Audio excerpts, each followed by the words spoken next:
GoNat 2025, 13th and 14th of September, SS Convention, Shamshabad. Hi viewers, India's largest digital media network Suman టీవీకి స్వాగతం. ప్రస్తుతం మనతో ఉన్నారండి motivational speaker and advocate Ushasri. So north side ఒక incident జరిగిందండి. ప్రేమించి పెళ్లి చేసుకున్నారు.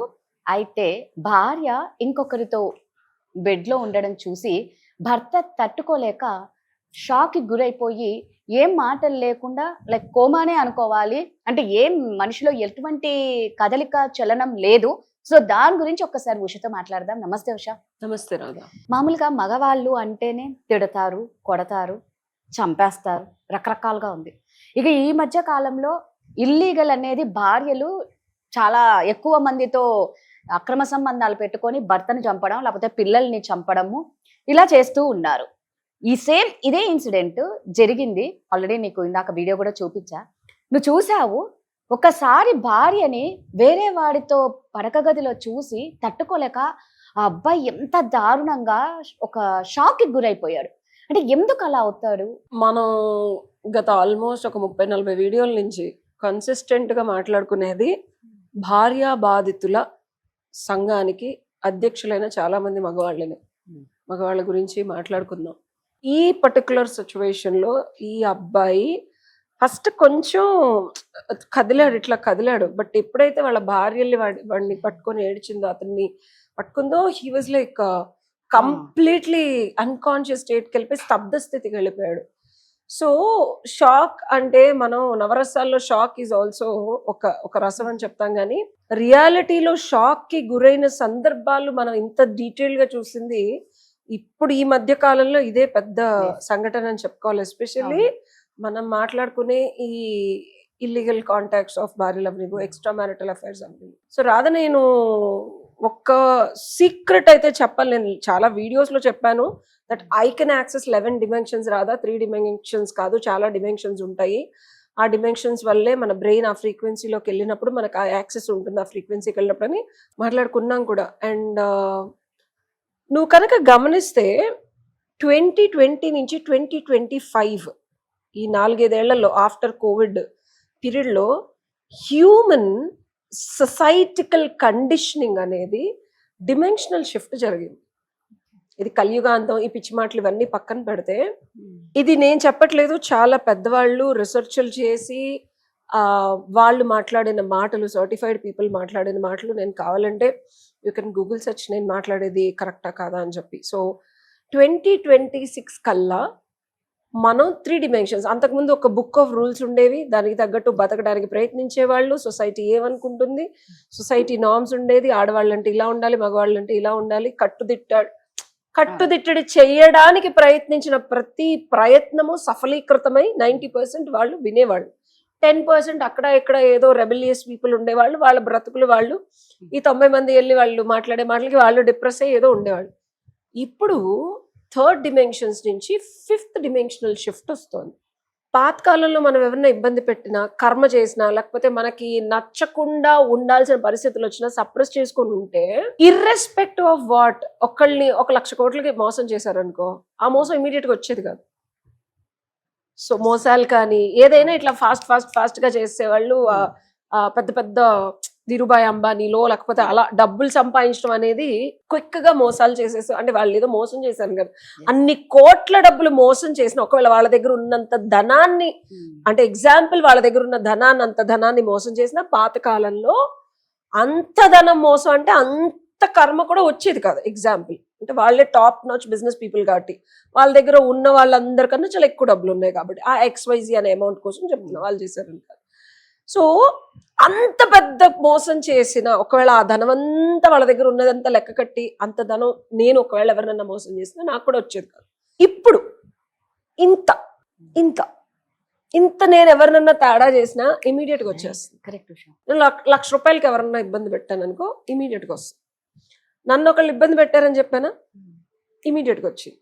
సో షిఫ్ట్ అనేది మనిషి రూల్ బుక్ నుంచి తన మనసుకి ఏది ఇష్టము, తన ఆత్మ లోపల నుంచి ఏది చేస్తే బాగుంటుంది, సో అది మంచి చెడుని పక్కన పెట్టి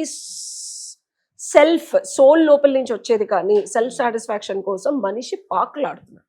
సో రూల్ బుక్ కానీ సొసైటీ చెప్పిన నార్మ్స్ ప్రకారం ఉండటానికి అసలు మనిషి ఇష్టపడట్లేదు అండ్ తప్పు చేయడానికి తటపటాయించట్లేదు.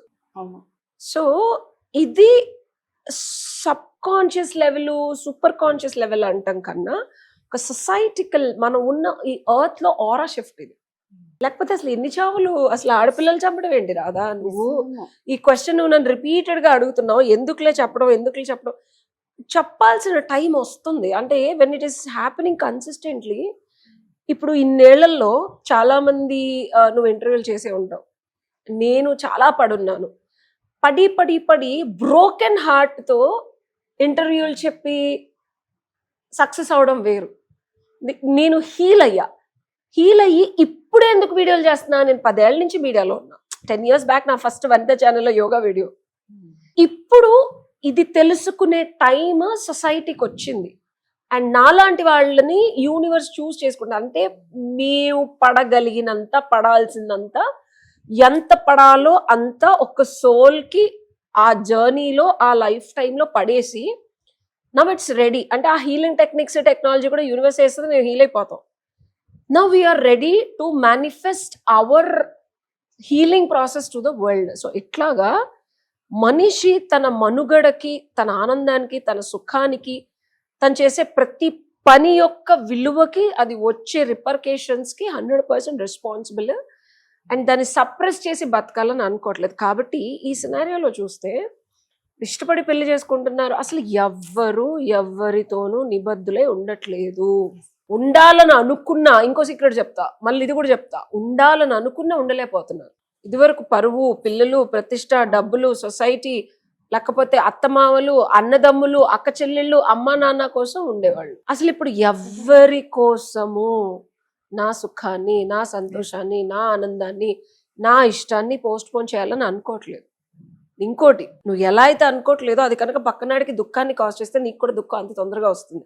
So this is a simple example. భర్త అంత ఇష్టపడి చేసుకున్నాడు, అమ్మాయిని చీట్ చేసింది. ఇమీడియట్ గా రిపర్కేషన్ ఏంటి?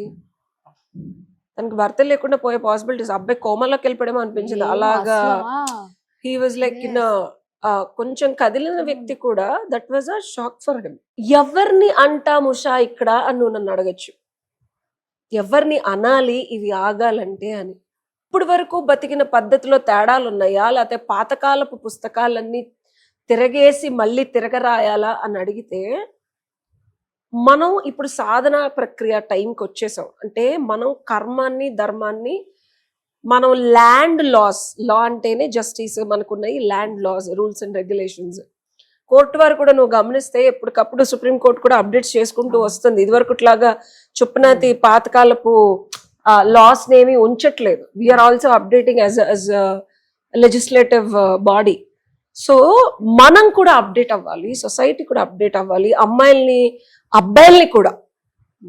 అబ్బాయిల్ని కూడా యు ఆర్, అంటే నీ ఎమోషన్స్ ని, నీ ఎబిలిటీ ఆఫ్ మాస్కులానిటీ అంటే ఎమోషన్స్ ని చూపించకుండా, ఎడవకుండా, ఇబ్బంది పడకుండా, స్ట్రాంగ్ గా, సాలిడ్ గా ఉండటం కాదు. నువ్వు కూడా ఒక హ్యూమన్ కి వచ్చే అన్ని ఫీలింగ్స్ నీకు వస్తాయి. ఒక హ్యూమన్ లాగా నువ్వు కూడా అన్ని గోత్రూ అవుతావు. అండ్ ఇట్స్ ఓకే అని యాక్సెప్ట్ చేసి చేయగలిగిన రోజు ఇట్లాంటి ఉదంతాలకి దారి తీయకుండా. అండ్ ఇంకొకటి, దర్ ఇస్ నథింగ్ రాంగ్. ఇప్పుడు నీ భార్య ఇంకొకరికి అట్రాక్ట్ అవటం అనేది కామన్ సినారియోలోకి వచ్చేసింది. నువ్వు మళ్ళీ తిరిగి ఎలా తెచ్చుకుంటావు అనే దౌర్బల్య స్థితిలో మగాడు ఉన్నాడు, ఉండాల్సి వస్తుంది. అలాంటప్పుడు బాధపడి, ఇబ్బంది పడి భార్యను వదిలేసుకుంటావా? ఇంకొక అమ్మాయిని లవ్ చేసి పెళ్లి చేసుకుంటావా? ఆ చేసుకునే అమ్మాయి నీతో ఉంటుందా? అనవసరమైన పరిస్థితులకి దారి నువ్వే తీస్తున్నావా? ఆ అమ్మాయి తీస్తుందా? తీసిందాన్ని వెనక్కి తెచ్చుకుంటావా? తెచ్చుకున్న తర్వాత సక్రమంగా ఉండగలవా? ఉన్నదాన్ని నువ్వు హ్యాండిల్ చేయగలవా? చేసేటప్పుడు సుఖం, సంతోషం మాత్రమే కోరుకుంటున్నావా? ఇబ్బందుల్ని నువ్వు వద్దు అని వదులుకుంటే అది జీవితం కాదు రాదా. ఒడిదుడుకులు వచ్చినా అండ్ రిపీటెడ్ కేసెస్ లో నాకు వచ్చే అన్ని క్లయింట్ కాల్స్ కూడా మోస్ట్ ఆఫ్ ద టైమ్ ఇద్దరు భార్య ఇంకొకళ్ళతో ఉండటం కానీ, భర్త ఇంకొకళ్ళతో ఉండటం కానీ. అండ్ సుప్రీంకోర్టు రీసెంట్ జడ్జిమెంట్స్ లో చెప్పింది, ఎమోషనల్ సపోర్ట్ చేయకపోయినా, ఫైనాన్షియల్ సపోర్ట్ చేయకపోయినా అసలు అది బంధమే కాదు, రిలేషన్షిప్ కాదు అని కూడా చెప్తోంది, నొక్కి వక్కాడిస్తోంది. ఇంకా చాలా డీటెయిల్ ఉన్నాయి. నేను ఎప్పుడు అడ్వకేట్ గా ఆ చుప్పనతి మాటలు చెప్పను కాబట్టి టు కంక్లూడ్ ఏంటంటే, జీవితం ఇద్దరు మనుషులు కలిసి ఉండాలంటే ఇప్పుడున్న కాలమాన పరిస్థితుల్లో అబ్బాయి లైఫ్ లోకి 10 మంది అమ్మాయిలు వస్తారు, అమ్మాయి లైఫ్ లోకి 10 మంది అబ్బాయిలు వస్తారు. మీ ఇద్దరు కలిసి జీవితం కనుక సస్యశ్యామలంగా సుఖంగా సంతోషంగా ఉండాలి అంటే వచ్చిన ప్రతిదాన్ని తెగులు పట్టినట్టు చెదని వదులుకొని పెస్టిసైడ్స్ వేయించుకుంటున్నట్టు, ఇంటికి మనం తెలియకుండా 10 లక్షలు 20 లక్షలు పెట్టి ఫర్నిచర్ చేసినప్పుడు చెద వచ్చింది అనుకో, ఉన్నదాన్ని చంపేసి మనం పెస్టిసైడ్ వాడిని పిలిపిస్తే చెదలిపోతాయి. లేకపోతే ఇల్లంతా నీకు మొత్తం తినేస్తుంది. జస్ట్ 6 నెలల్లోనే నీ ఇల్లు మొత్తం కూలిపోద్ది. ఎంత పెద్ద బిల్డింగ్ అయినా. రిలేషన్షిప్ కూడా అంతే. చెదొచ్చినప్పుడు చెదని నువ్వు తొలగించి పెస్టిసైడ్ వాడిని పిలిపించి ఇంజక్షన్లు కొట్టిస్తున్నావా, లేకపోతే ఇలా షాక్ కి గురయ్యి. ఈ అబ్బాయి గురించి మాట్లాడాలంటే డెఫినెట్ గా షాక్. అబ్బాయి చాలా లవ్ చేసి ఉంటాడు, అదే అంటున్నా, చాలా ఇష్టపడి ఉంటాడు రేంజ్ లో అండ్ భరించలేని స్థితికి వెళ్ళిపోయాడు.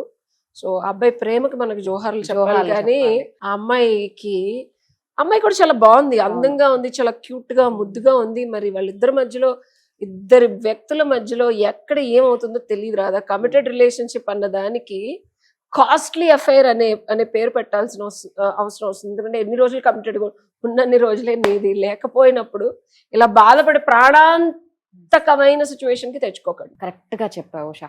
సో నిజంగా మీకు కూడా రిలేషన్షిప్ లో మీకు ఎలాంటి ప్రాబ్లమ్స్ ఉన్నా కూడా చక్కగా ఉషని కాంటాక్ట్ అవ్వండి, చక్కటి సొల్యూషన్ ఇస్తారు. ఏం చెయ్యాలి, ధైర్యంగా ఎలా ఉండాలి, ఇలా వెళ్ళకూడదు అని కూడా చెప్తుంది. Thank you Usha. Thank you.